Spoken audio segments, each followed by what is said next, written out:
Alright, I'm recording by the way. Alright, so I just watched K-Pop Demon Hunters, and I think the movie is like a 6 out of 10, okay? So, first, I guess we're gonna talk about what I liked about the movie, okay? I mean, look, it's a 97 on Rotten Tomatoes, right? So clearly, I don't like, it's a good movie, right? But I don't know, I just think I wasn't target audience for it. Like, I don't know a thing about K-pop, I don't know a thing about Korean culture, I also don't know a thing about, like, any of this, right, in its entirety. And I'm not even a fan of like music like that, right? So this movie is definitely not made for me. I felt like the movie was made for like 9-year-old girls. Like the target age demographic was like girls at like middle school girls, right? So cutoff was like sixth grade to like high school, I want to say. So like I don't know, that 12 to 18 I think was the target demographic. Probably younger actually. But so I'm not target demographic for this, right? But like I thought it was all right. Okay, like look, I mean, I think we've all seen it, right? Like this movie is it's very pretty, right? Um, it's wonderfully done. Like the animators did a wonderful job. It's really well done. I think it's shot 24. All right, gosh, it's like deep throating it. It's I think it's shot in 24. So like that's incredibly smooth, right? Yeah. So there's that. The movie is very well done. Um, but I don't know. I think the plot left a little bit to be desired, right? So I think first we can talk about. I like the introduction, how they introduced demons, and the introduction of the tattoos.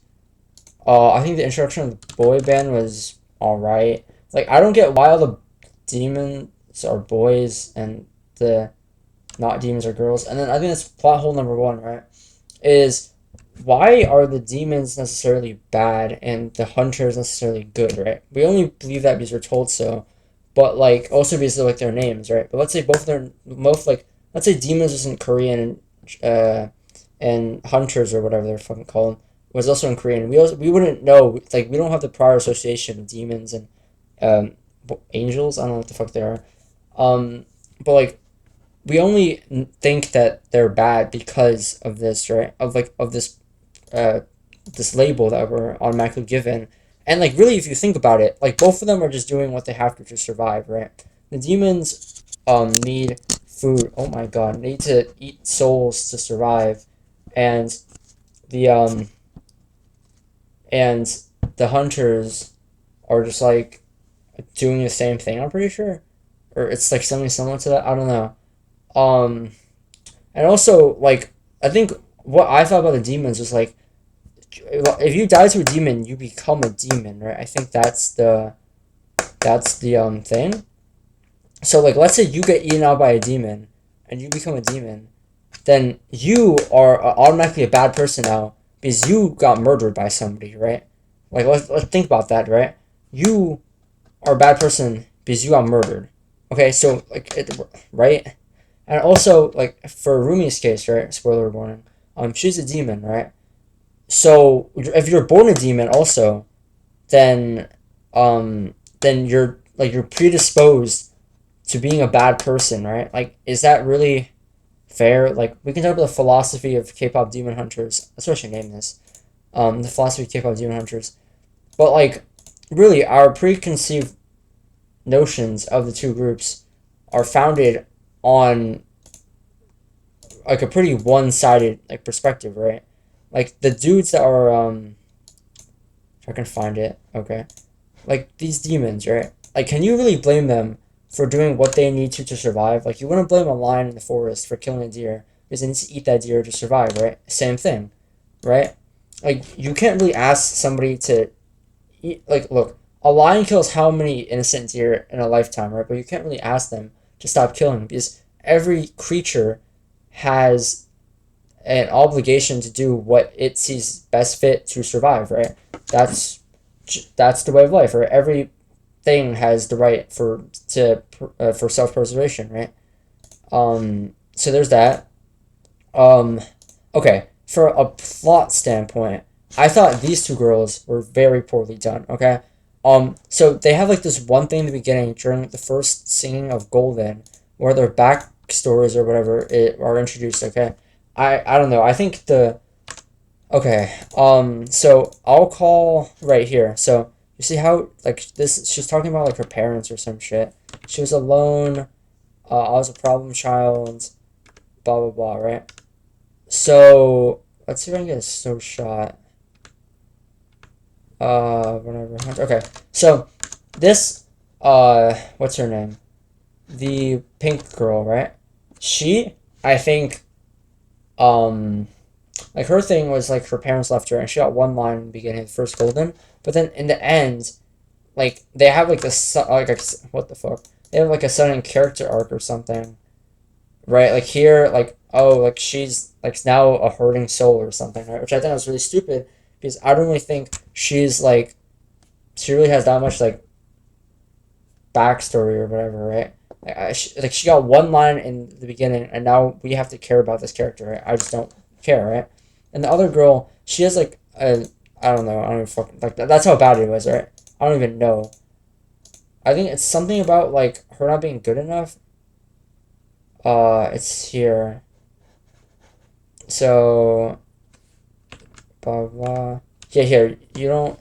You'll never belong anywhere or something.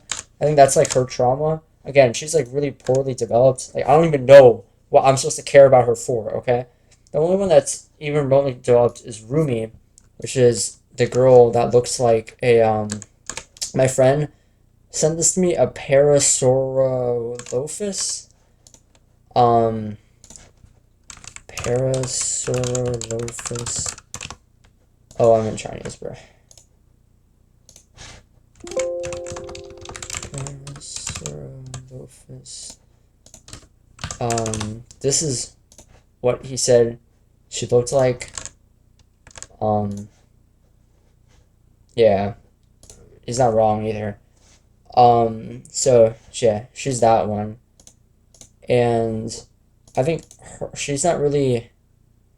I don't know. Okay, so her whole development, her whole character arc is that she is born a half demon, half fucking hunter thing, and she's like fighting with this, and like racism or whatever. So um like she's like this inside battle, and her voice doesn't work. That's really it. Like she doesn't really have to do anything crazy.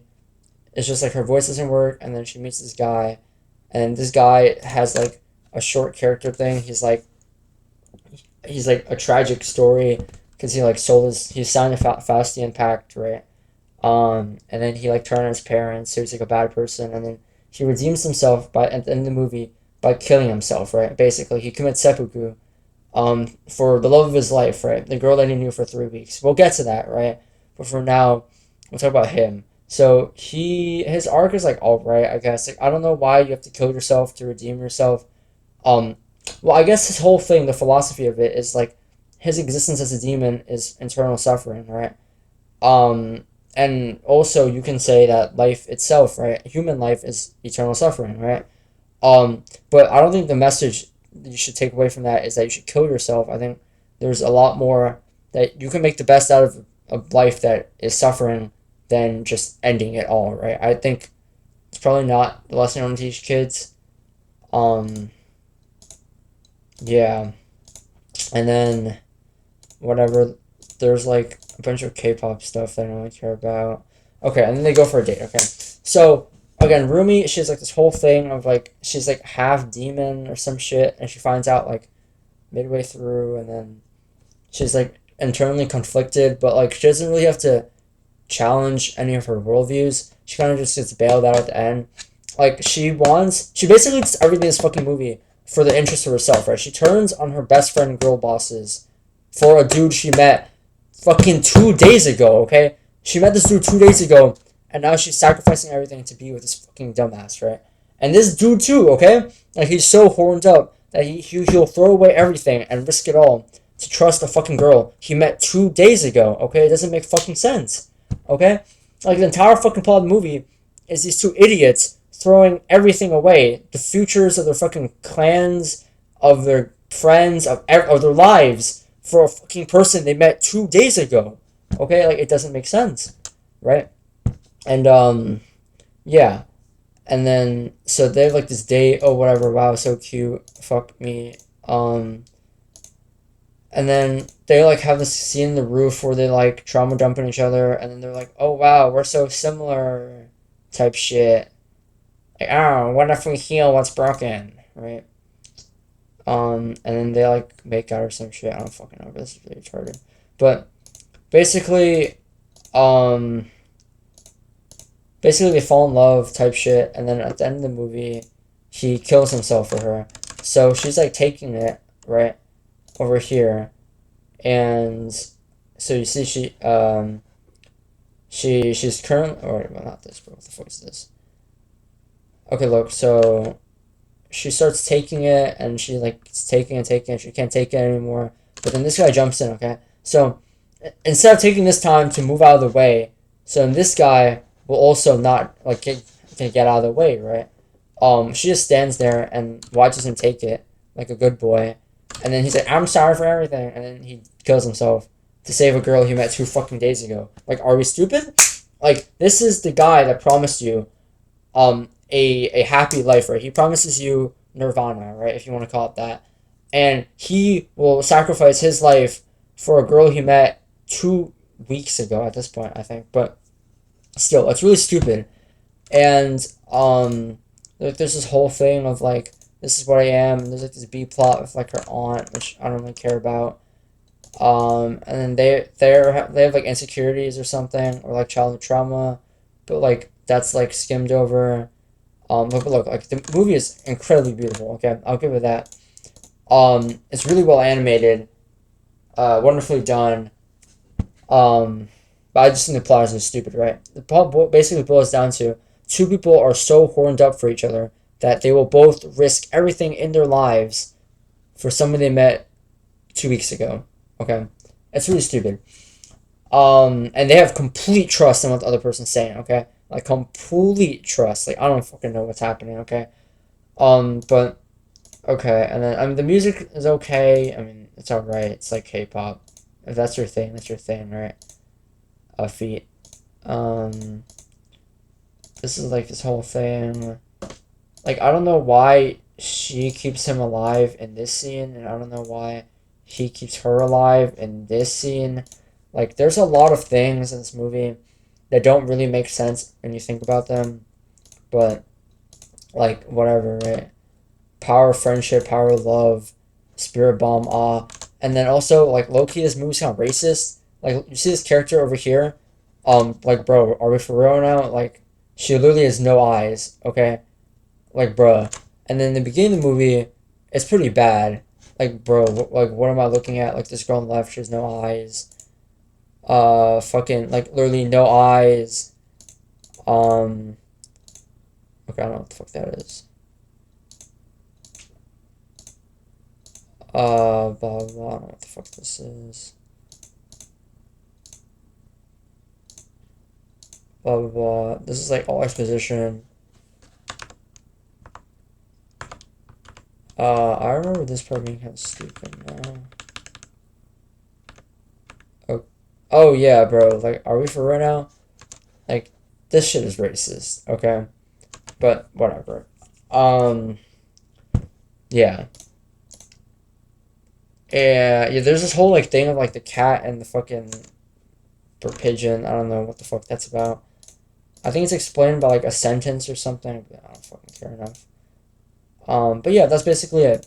Like I just think the entire plot being contingent on like them having complete faith in one another, even though they're literally like arch enemies, right? By birth, right? And like he just will give up his life for her for no discernible reason. And then at the end of the movie, right? Crazy enough. So this guy sacrifices his life for you, okay? He literally saves the world too because his sacrifice gives her like some spirit power or some shit. And that gives her like a big ass sword, okay? And she like one pumps the final boss.